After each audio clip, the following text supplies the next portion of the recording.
it's good to see you. And I guess that up there in Skye, life pretty much seems as normal. Certainly my life does. Self-isolation is part of my modus vivendi, so I'm quite used to that. But I'm fortunate because the space here, I have a nice garden and there's nobody around, so I don't feel the sort of cabin fever that I think a lot of people in towns and cities must feel. That's right, and I really feel for a lone parent in a high rise with two children. It must be really difficult.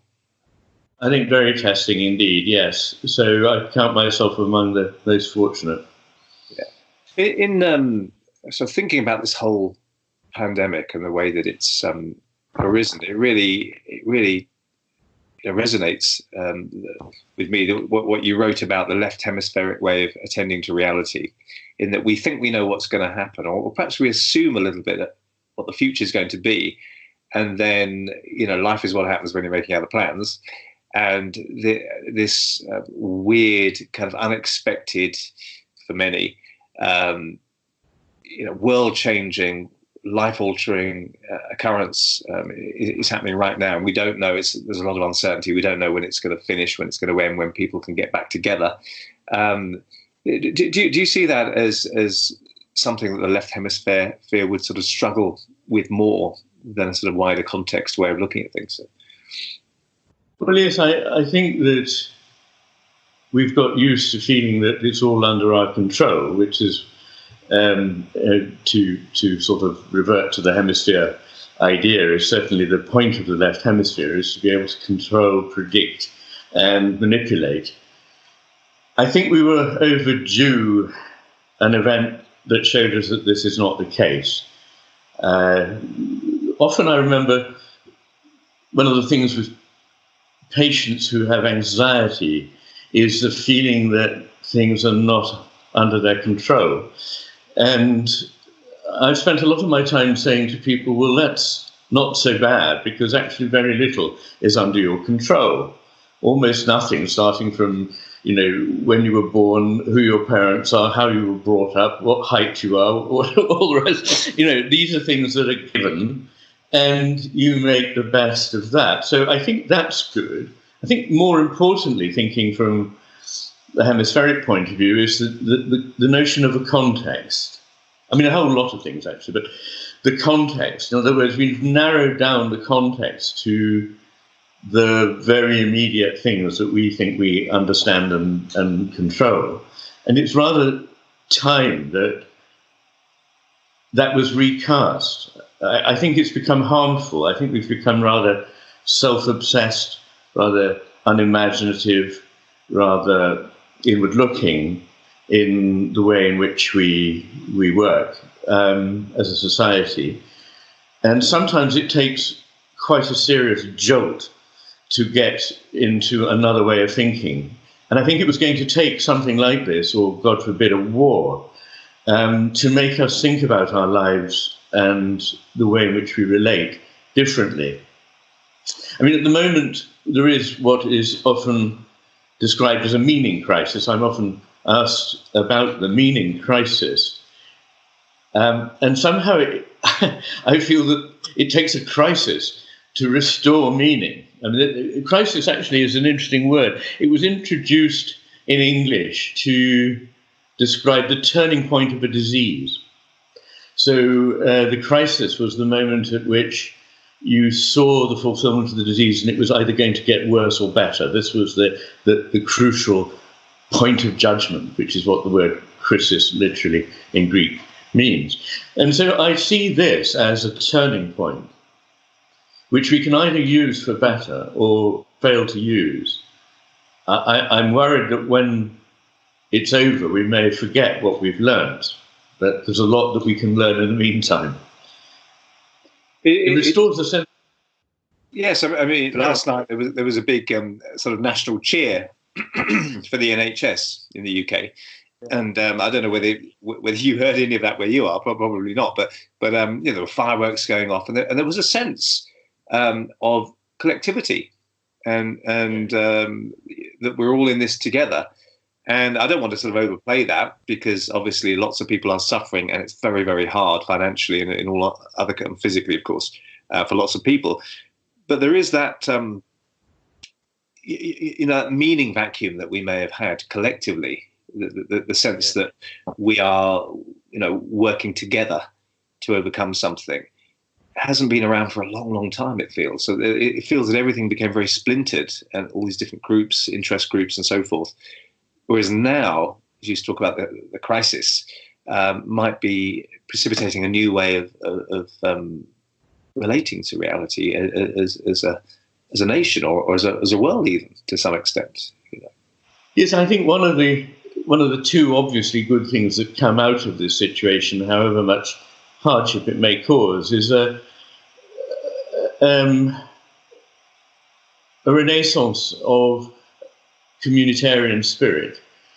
And of course the other is the effects on the environment, which I'm sure we will come back to. But I think it is a very important point that we have become atomistic, and it sometimes takes a common cause like this to bring out the best in people. One of the reasons there's been a meaning crisis actually is that there hasn't been much for people to commit themselves to that is not self-generated and self-focused. And this gives us an opportunity to think about other people. And there are many wonderful stories of people looking after their neighbours. There are also, sadly, stories of people using it as an opportunity to abuse trust and so forth. But I'm afraid, unfortunately, there are always going to be people like that. But the positive thing is the sense of being able to belong and to help one another. Interestingly, in a society, there are two extremes that are more like one another than the terrain in the middle. What do I mean by that? What I mean is that a society which is entirely communitarian in some rather totalitarian way, such as a communist state, is at one extreme. It doesn't actually necessarily produce communitarian spirit at all. And the other is being an aggregation of atomistic entities that are distinct, not just distinct, but actually separate from one another. And that has a similar effect, that i.e. it doesn't give rise to communitarian spirit. What you want is, rather than either of these extremes that have more in common with one another than they have with the middle position is a benign position in which we are ourselves, but we use what is unique and special to ourselves, the gifts we have, to help others. So I think that's what we're beginning to see. And I'm very much hoping that we can learn from that. I think everyone will learn from it, having experienced a bit of it, and carry it on when this crisis, God willing, is over. That's really interesting. So the two extremes would be an extremely sort of capitalistic, self-referential on an individual level sort of society, perhaps, that's familiar to us, and this sort of totalitarian, forced collectivity kind of system, which paradoxically turns people to become more self-interested and less community-minded, and this element of this balanced way in the middle is really perhaps a kind of ideal that the world needs as a sort of corrective, perhaps.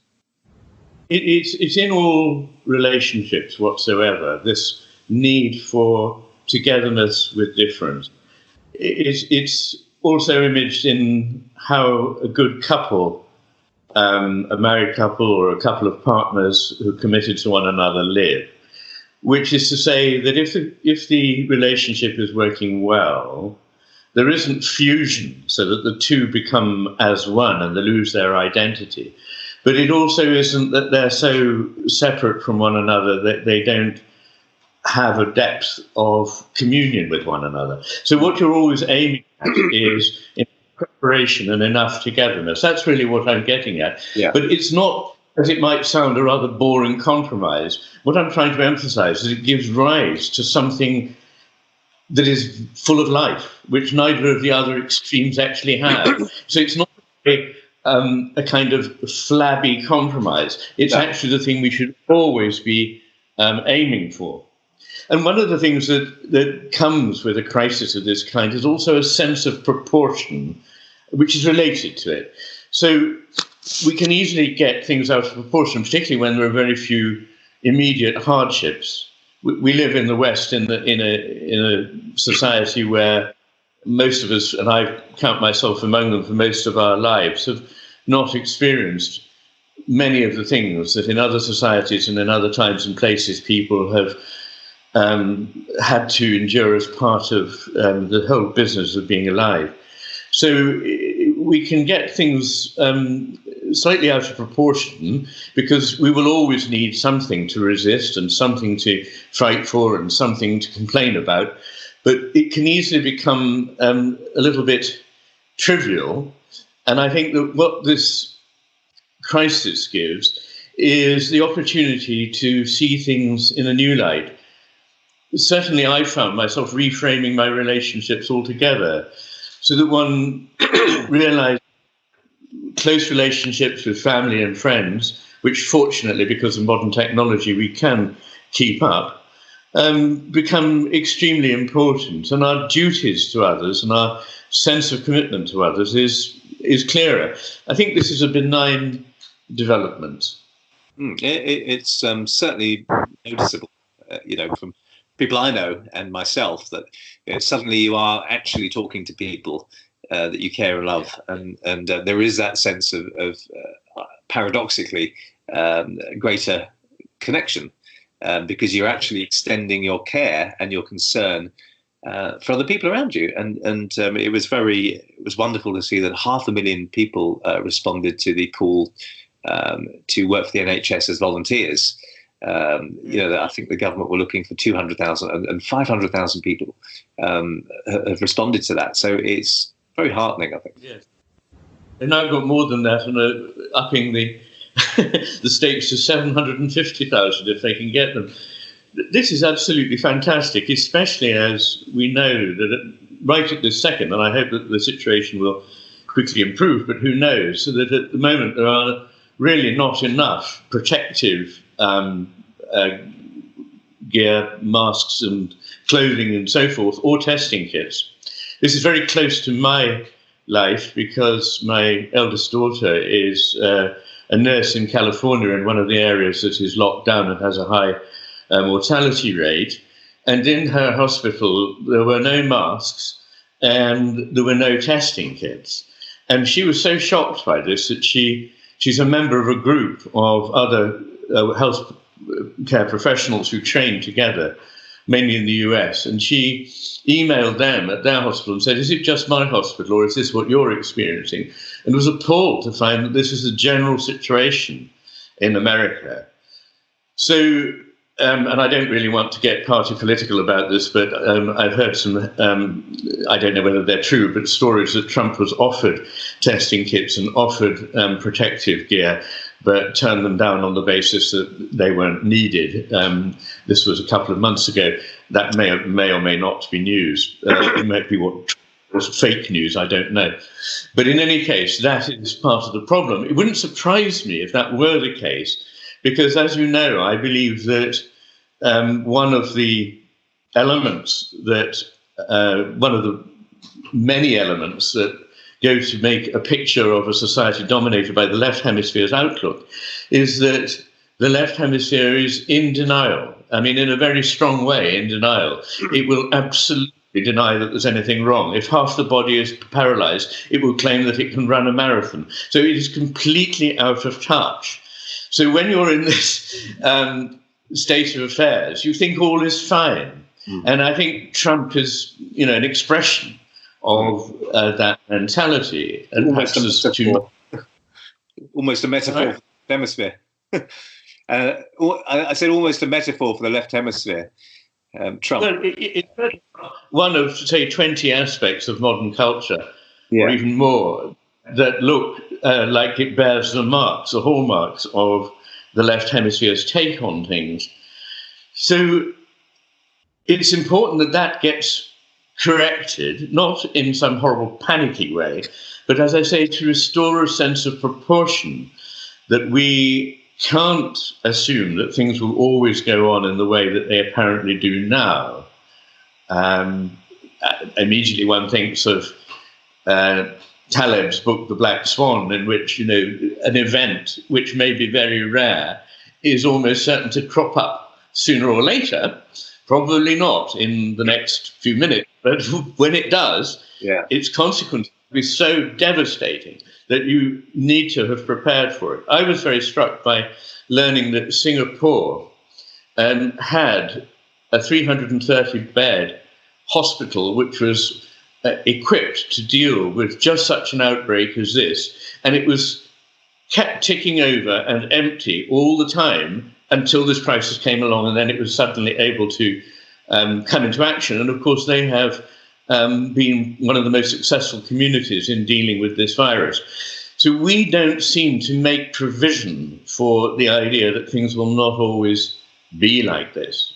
Indeed, our culture encourages us to not to save, not to be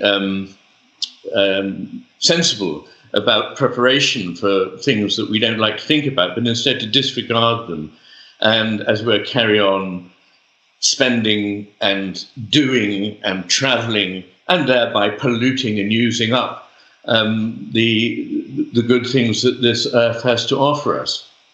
So, of course, that brings us to other very good things that is coming out of this, and we must all be aware of that, which is the both immediate and less immediate impact on the environment. When I say immediate, I mean is that my friends in London say it's quite extraordinary, to hear the street.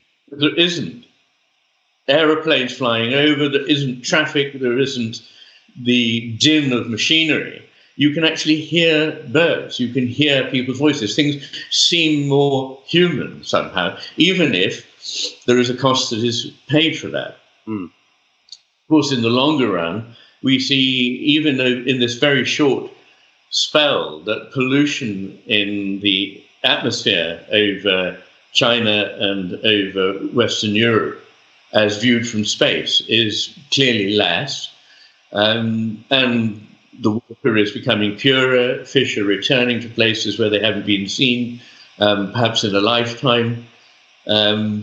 People tell me that there's for the first time certain insects in the gardens, even in London. So things are responding. Well, that's one of the most extraordinary things, is nature is quite wonderful if given a chance. We have been so relentless in our attack on it that if we could just resist, certainly for the period that we're going to have to, but perhaps take that into account when this crisis is over. I do so hope, because if we don't, my hunch is that something else will inevitably come along.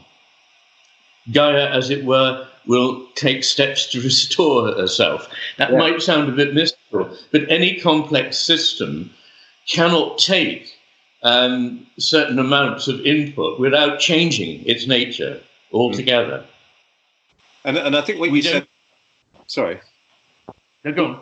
Well, what you said about hoping that we remember the lessons from this when and if it finishes is really interesting. And I mean, I'm often struck by the fact that when we're not in pain anymore, physical pain, we don't really appreciate not being in pain anymore. And it's almost quite valuable to remember what it was like being in pain. And I mean, whether that's a feature of the left hemisphere, which tends to shut down and deny negatives to some degree, and not account for possible bad things happening. But we do need to take the lessons forward, because it's been so dramatic, isn't it? I mean, I'm amazed how quickly nature seems to have reasserted itself. If I go in the park, there's 3 times as many squirrels and birds and bees than there were 2 weeks ago. It's been so fast, it seems to me. Yeah, well, it's a completely wonderful thing. It may remind us actually how miraculous nature is. And I do think of nature as not just a bunch of stuff, but as something that is connected to us in spirit as well as materially. So I do hope that we do remember these things. But as you say, when one's out of pain, one doesn't remember pain. I have two personal memories of this. One was that many years ago, about 30 years ago, I got stuck in a lift in a hotel in Madrid, where the lift went up suddenly to beyond the top floor of 15 floors, and got lodged at the top of the shaft. So, and the doors wouldn't open and the thing wouldn't move. So I tried the intercom and ventilator. The intercom failed to work. The ventilator worked for 20 seconds and then went off. And I was in there with my brother. And I thought, it's the weekend. This is Saturday morning. The top floor is only used for conferences. Nobody's going to find us for 48 hours. Anyway, to cut a long story short, somehow we managed to make our presence felt. And little by little, the thing was manually winched down, and somebody managed to unlock the doors. And we came out on the 15th floor. While I'd been in the lift, I'd said to myself, if I ever get stuck, or when I get out of here, one of my things is I will not be using lifts. I'll simply use the stairs. And when I came out, they said, I think the lift is all right now. Do you want to go down to the bottom floor? And I thought, well, I could walk down the 15 floors. And I thought, no, I'll use the lift. I thought, how crazy is that? So we do lose track of these things. And the other thing that happened to me is I live in the country where our water supply comes from a stream. And in January, a year ago, for 14 days, we had no water, no hot water, no cold water. You can imagine what that means. Nothing to wash dishes, nothing to wash yourself, nothing to do any of the normal things that one, even to cook or whatever. So it all had to be brought by buckets from the stream and so on. And I really thought how miraculous. When the water came back, I could scarcely believe that you could just go to a tap in the room and turn it on and out would come water just to command like that. And what's more, there's another one that would produce instantly hot water. Yeah. And for a few days, I did realise that. But no, now I find I've completely forgotten about it. So it's how do we internalise the memories of the really good things and make sure we don't squander them? One of the things I've noticed is that I'm much more careful about not wasting anything in the house. I mean, I'm always pretty aware of waste, but I really want to make sure that I don't use up any of the things I've got in the house any faster than I need to, because I'm not sure when exactly I'll be able to replace them. And that is a very healthy state of mind. I mean, I'm reminded of the fact that in the 18th century, paper was so scarce that people used to, thank God in those days, of course, they had much clearer and more structured handwriting than we do, but they used to write a letter, first of all down the page, and then turn it through 90 degrees and write across the page, so that they only used one sheet of paper. Now, you'd have to have quite good right hemispheric skills to be able to even read that, I imagine. But nonetheless, it's a lesson in how, we need to husband things. We can't, nowadays we have an infinitely greater number of people using paper than we had, and it's not a resource that we can just carry on relying on. It causes just... And sort of valuing stuff that we don't usually value, literally valuing it. I mean, I found myself, we were allowed out once a day for exercise to go for a walk or something. I found myself getting excited at the prospects of doing something that usually you would take completely for granted, and it does sort of produce a sort of level of well-being, and not to say that lots of people aren't suffering and that it's very difficult, but that it's very important lessons. But what about the financial situation, of course, because it seems to be that economies are pumping billions, or in some cases trillions of dollars, sort of made up money, helicopter money kind of thing. And this is obviously going to have consequences, isn't it? I mean, it's very hard to see how the economies as we know them are going to continue, or the world economy is going to continue as we know it. Certainly. I mean, of course, I'm the last person to ask about this because I really don't understand economic systems. What I do understand, of course, is that though you can print money, in the end, its value depends on things that are happening, work that is done, things that are produced. And if work isn't being done and things aren't being produced, then everything that we have is being devalued. That seems to me to be, I may be wrong, but I think that seems to be a basic truth. Yeah. So quite what will happen in the wake of this, I don't know.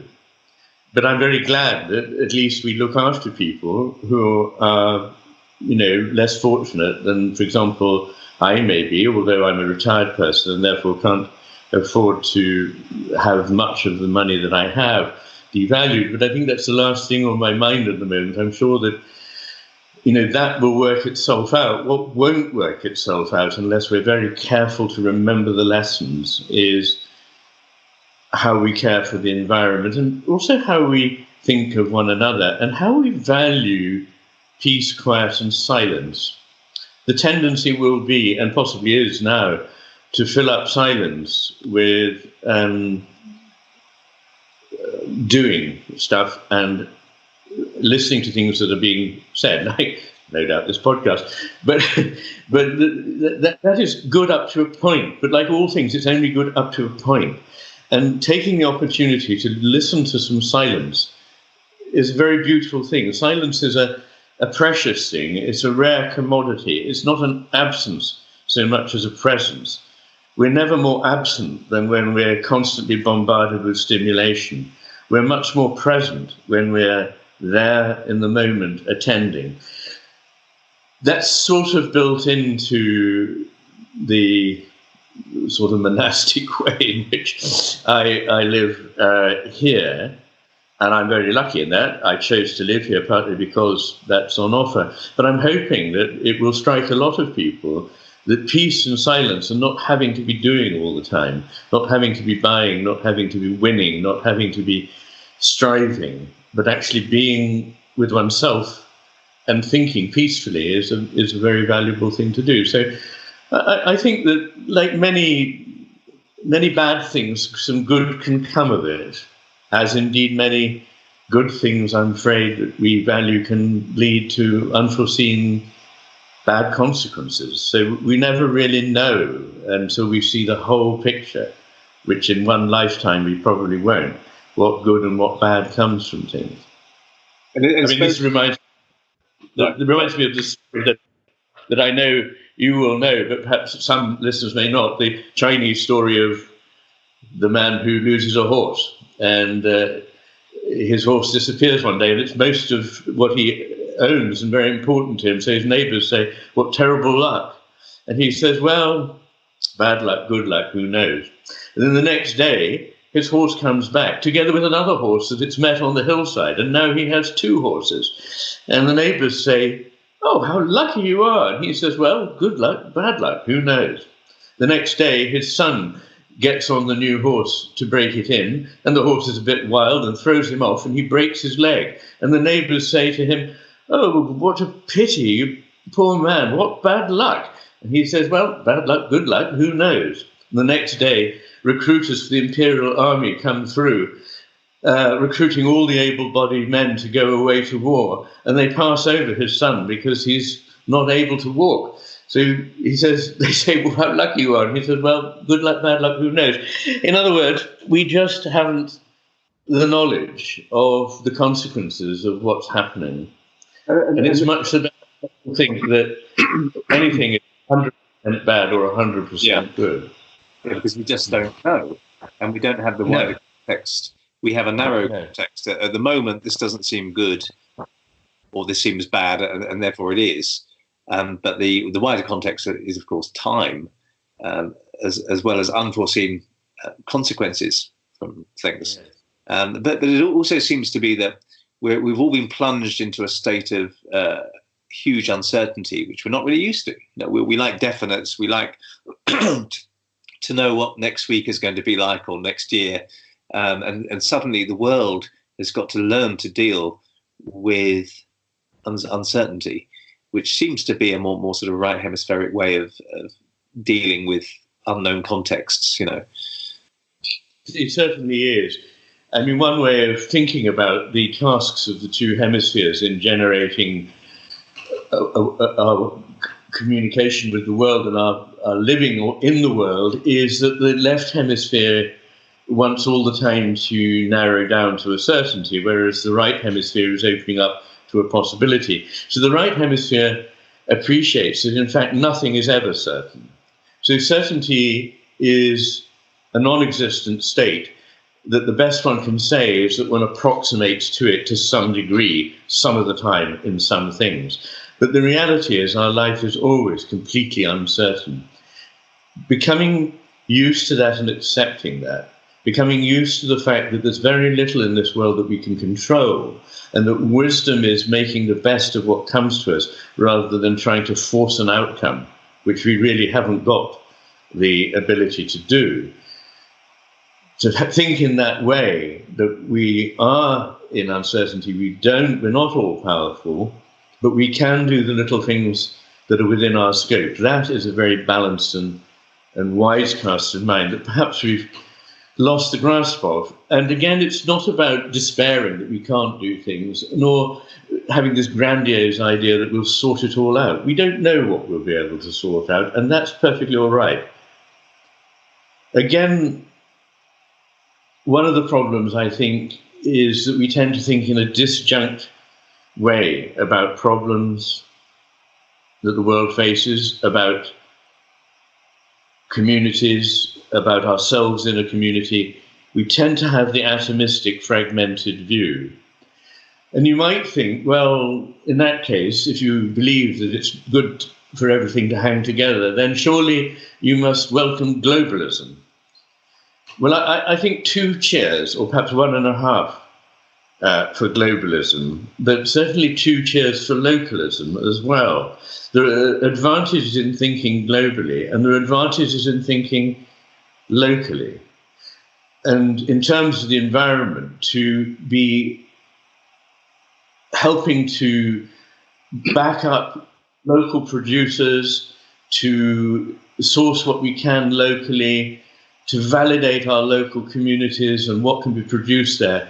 That is not just going to be a useful thing to help us get through the crisis, but is going to make the difference between whether we survive once this crisis is over or not. We can't go on having a purely globalistic way of thinking. We need to balance that with a proper sense of the value of our future in a locale, in the community where we belong. So once again, it's not one or the other, but it's something very life-giving, in which you are committed to your local community, but not in some tribalistic way which severs you from a larger community, but that you are in harmony with that larger community, but not forsaking the all-important local community, be that family, household, those with whom you worship, or whatever it may be, those in your workplace. But those are the people with whom you need to hang together. So we need to get back to,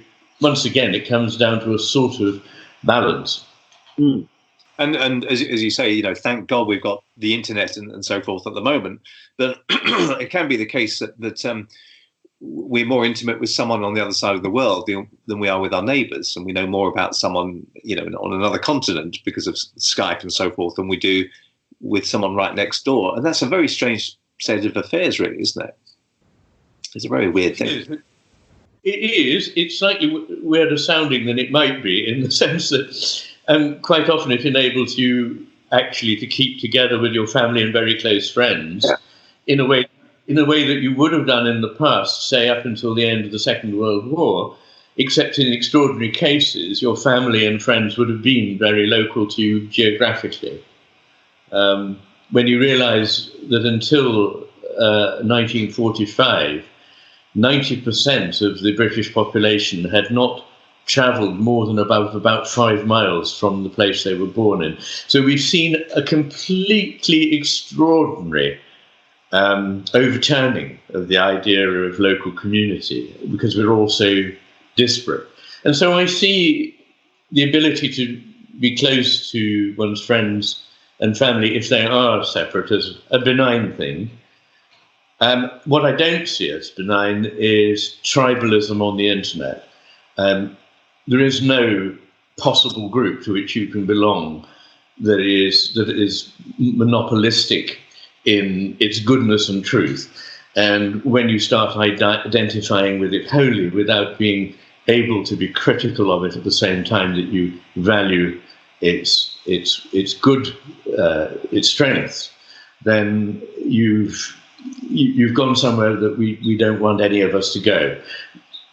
There's a big difference between valuing and belonging to and supporting people that you live with and people whose lives you share, and becoming tribalistic. Absolutely. And that's really important, isn't it, when you think that we get recommended material on the internet that the algorithms deem that we'll be interested in. So we're only getting feedback which confirms our groupthink or our prejudices, which is perhaps what the left hemisphere kind of does anyway. So, yeah, the tribalism on the internet is a curious thing. And not only on the internet, but in other places, most prominent universities. So I think I put that up there as one of the crises of our age, along with almost up there with, I mean, probably nothing quite compares with destruction of the environment, because if we really destroy nature and destroy the world, then there's nothing here for us to live on or with. But one of the other crises is that of rigid thinking. And I think there is no excuse for banning certain things from being discussed as long as they're done in a civilized way. Unfortunately, banning people from doing is rarely done itself in a civilized way, but with viciousness, hatred, and vitriol. And that really doesn't help anyone. That can never produce good. It can only produce harm. Anyway, I think this is not going to be the last crisis of this kind we're going to see, particularly in the globalized world that we now live in, where any kind of illness is going to spread very quickly, much quicker than it used to in the past. But we may also experience crises from migrations of population who are finding it hard to live through climate change in the places where they're used to live.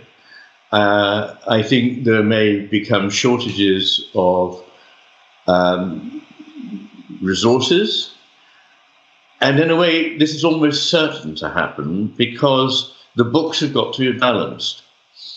I mean, much as we live in a world where money is phony and we're always, the government actually only has something like 3% of its global wealth actually in tangible goods. So if everybody wanted to cash in their money and stick it under the bed, there would be a massive crisis. In much the same way, we're living on borrowed time and on fantasy goods.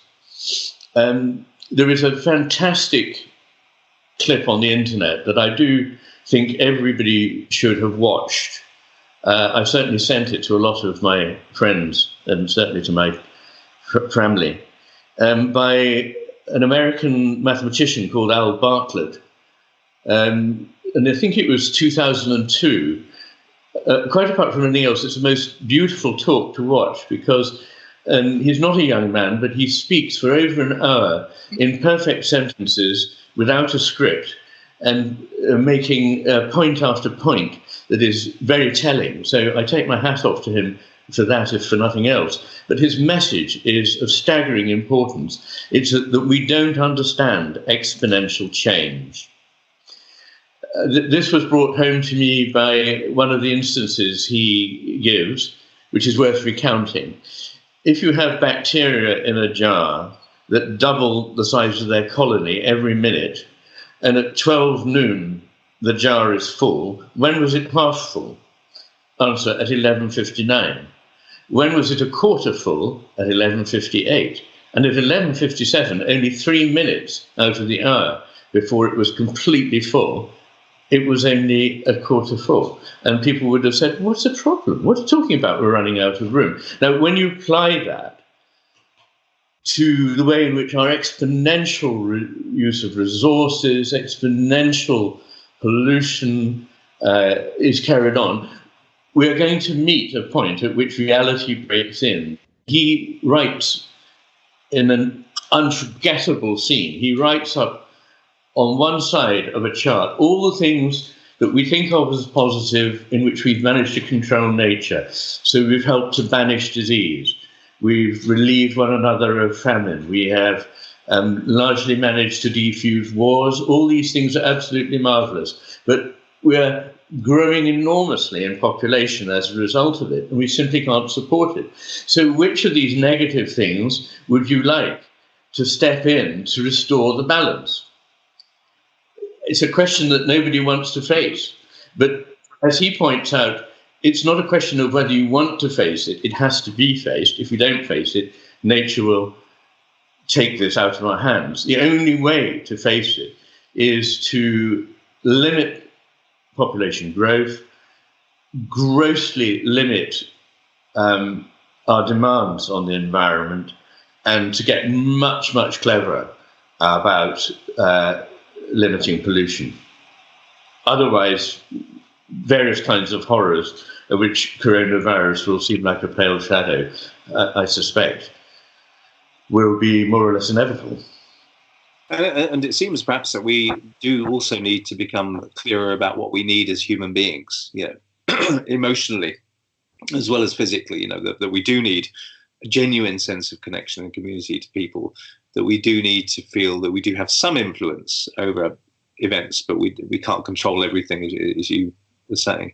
It does seem that we need to get back in touch with what individuals need as much as nations and the global kind of community. Absolutely. One of the paradoxical things about modern society in the West is that although it's very me centered, actually it's very hard for an individual to express their individuality. They get swallowed up in categories. We're very quick to categorize people by whatever value we want. So they get put in boxes to do with their class or their skin color or their sect or whatever it might be. And in fact, capitalist society, although it has strengths, it has many downsides. I mean, one of them being the inevitable need for everybody to compete in order to stay where they are. But another being that it actually trades on the idea that you can be somehow unique and different. Well, actually, cynically, I'm hoping to make everybody want and desire the same things and behave in predictable ways. So there's a conflict there, whereby people, hang on to some peripheral thing, perhaps something that they've bought or a fashion trend that they're following or the way in which they colour their hair or something which will mark them out. But really this is just a sign. It's just a superficial representation. Whereas the true uniqueness of a person is something that runs right through them, like you're in Brighton, like the word Brighton runs right through Brighton Rock.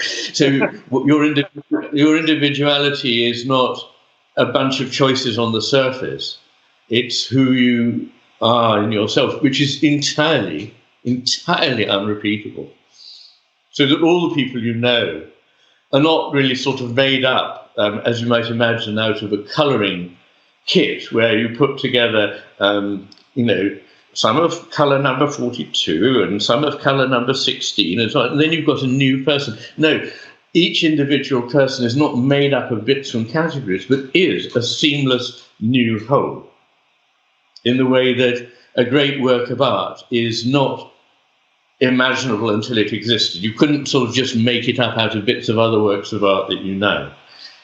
And you can make up bad works of art that way, but great works of art, which are like living beings, much more like living beings than they're like things, as we say.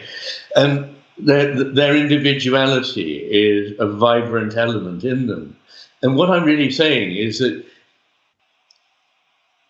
a society, a community that works well, maximizes the ability for someone to be themselves without that resulting in individualistic striving against the community, but rather contributing as a gift your individuality to the group.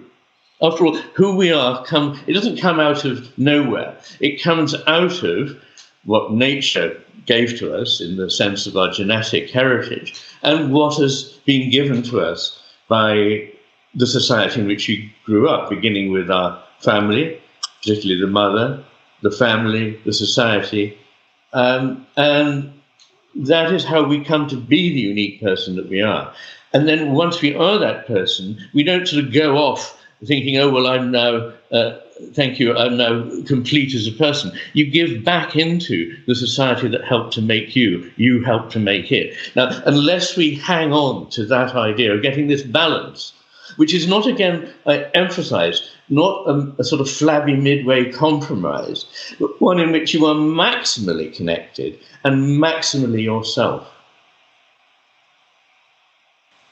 Really interesting, and what you say about the the parody of individuality, that, you know, just be yourself. It's become an advertising slogan, really.